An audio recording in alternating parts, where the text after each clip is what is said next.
In today's video, we'll be diving into the history of coal mining and its crucial role during the British Industrial Revolution. We'll explore its impact on the economy, urbanization, transportation, and the lives of everyday people. So, buckle up as we go back in time and discover how coal fueled a revolution and forever changed the world. As British inventor Frederick Albert Winsor installed the first ever gas streetlights along in London, he could not have anticipated how this simple vision would spark a revolution that would spread across British cities, America, and even Paris. The demand for coal soared, helping to develop the thriving British economy and laying the groundwork for the modern industrial world that we know today. But coal mining's legacy extends far beyond just its role as a fuel source. Join us as we delve into the invaluable benefits of coal during the industrial age, including its impact on agriculture, iron and steel production, transportation, and lighting. Then, we'll take a closer look at the dark side of coal mining and the challenges faced by miners, both young and old. Finally, we'll discuss how the fight for improved working conditions eventually led to game-changing regulation in the coal industry. The coal industry undeniably played a pivotal role in Britain's rise to prosperity. Now, let us embark on our journey through history to uncover how coal transformed the lives of millions and became the energy powerhouse that shaped the world. The growth of coal mining during the British Industrial Revolution can be attributed to its role as the primary fuel source for various steam engines used in factories, transportation, and agriculture. The invention of the steam engine was primarily aimed at draining floodwater from mines to allow for more efficient coal extraction. Additionally, coal gas was essential for lighting, while coke was crucial for producing iron and steel.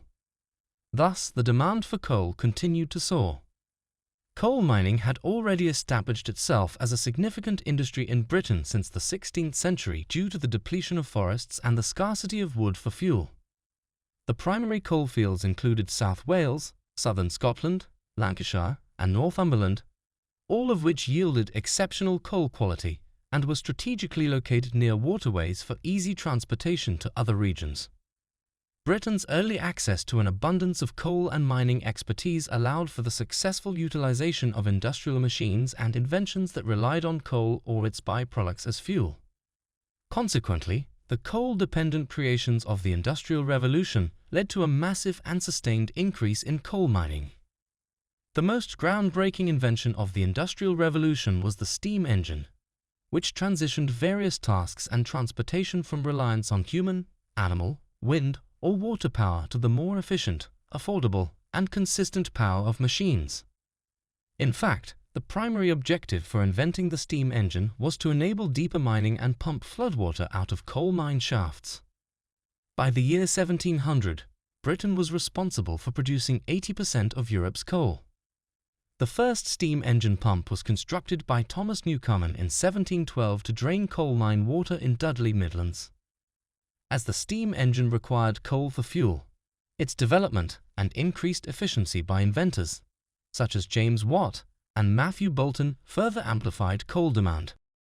Steam engines revolutionized the industry by powering cotton looms, steam hammers, threshing machines, and various other heavy machinery, thereby reducing the need for human and animal labor.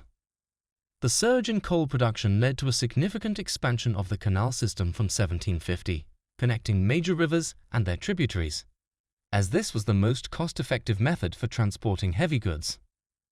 By 1830, the inland canal network in England and Wales had grown to 3,876 miles, compared to 1,399 miles in 1760. Starting in 1825, the development of railway steam trains also required coal. The concept of railways originated from short rail tracks used to transport coal carts from mines to loading points for barges or ships. George Stephenson, who owned a company in Newcastle that specialized in building trains for short-distance coal transport at mining sites, designed the Locomotion 1 train engine. This locomotive was powerful enough to pull carriages, and it carried the first steam railway passengers between Stockton and Darlington in northeastern England in 1825. From there, the railway system expanded to connect almost all British cities and major towns. Beginning in the mid-19th century, large new steamships like the SS Great Britain and SS Great Eastern consumed hundreds of tons of coal on each transatlantic voyage and other long-distance journeys. Even traditional transportation, such as canal boats, were equipped with coal-powered engines. Between 1792 and 1794, Scotsman William Murdoch first demonstrated the use of coal gas for lighting. The idea intrigued him after filling a smoking pipe with coal dust and noticing the escaping gas ignited when placed near an open flame. This new brighter source of light replaced oil lamps and tallow candles. German inventor Frederick Albert Winsor later pioneered the use of coal gas for street lighting from 1807 onwards. Winsor captivated the world with his innovative idea when he installed gas streetlights along the route from Pall Mall to St James Park in London, anticipating that King George III of Great Britain would pass by in his carriage. This remarkable display garnered much attention, leading to the installation of 13 permanent gas-lit lampposts in Pall Mall, making it the first ever street to be illuminated in this manner. After much negotiation with Parliament, Winsor finally secured a contract in 1812 to light more of London using his invention. Over the following decade, the city received 40,000 gas streetlights, which led to a significant change in people's habits. The newly lit streets gave a sense of security during nighttime, thus boosting the success of restaurants and entertainment venues that could now draw in larger crowds. This groundbreaking idea subsequently spread to other British cities and internationally.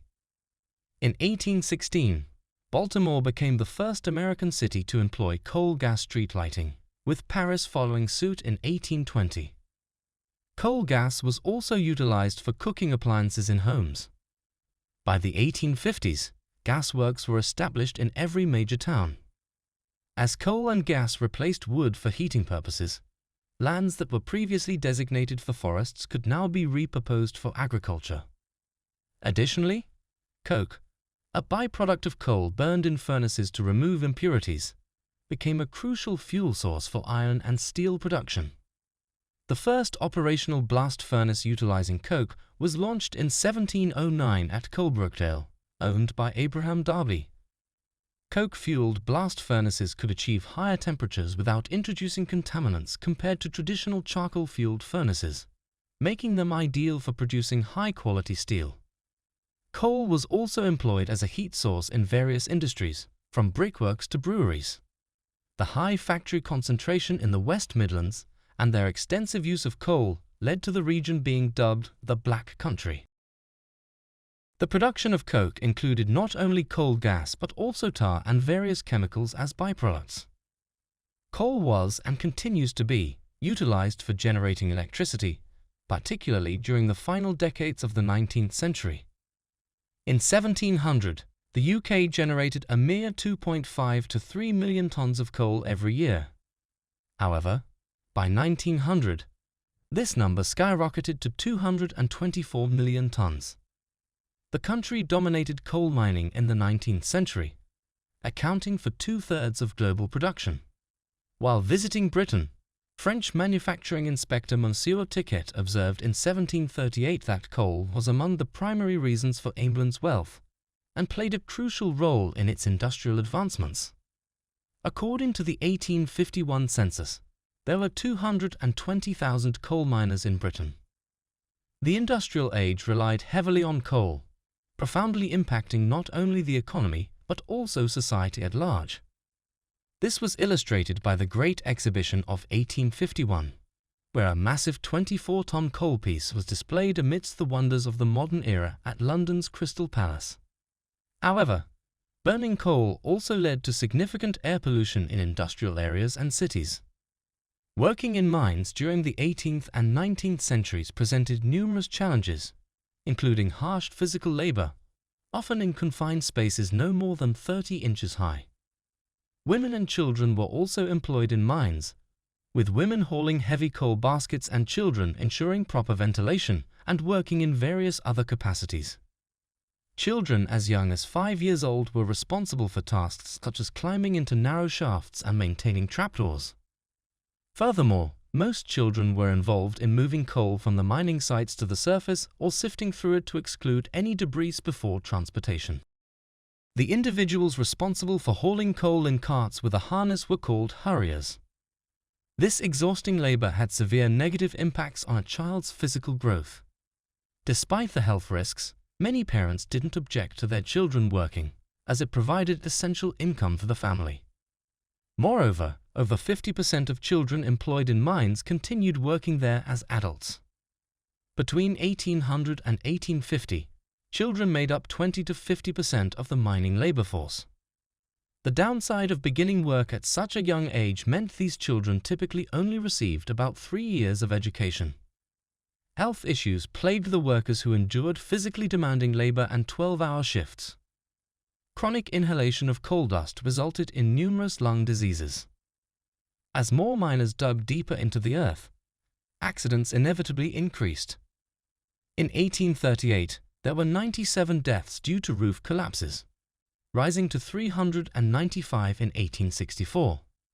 Ropes snapping and causing heavy weights to fall was another common hazard, which decreased after steel cables were introduced in the early 1800s. Explosions from gas buildup during the mining process posed another significant danger. The cause of these eruptions was typically the naked flame of miners' lamps igniting the gas. In 1815, Humphrey Davy and George Stephenson separately invented the safety lamp for miners. This device enclosed the flame within a fine mesh, reducing the risk of explosions. Additionally, if the lamp's flame changed from orange to blue, it signaled high gas levels in the shaft, indicating it was time to exit. The lamp was capable of detecting hazardous levels of carbon dioxide in the air, as the flame would extinguish itself, prompting miners to exit the area before the gas reached lethal concentrations. Davy's lamp, which proved to be more effective, saw its first use in a County Durham coal mine in 1816. While the lamp was instrumental in saving numerous lives, miners often relied on it excessively, causing them to explore potentially risky mine passages that they would have otherwise avoided. The safety lamp's dimmer light compared to that of a candle also led many miners to shun the new invention, even when candles were forbidden.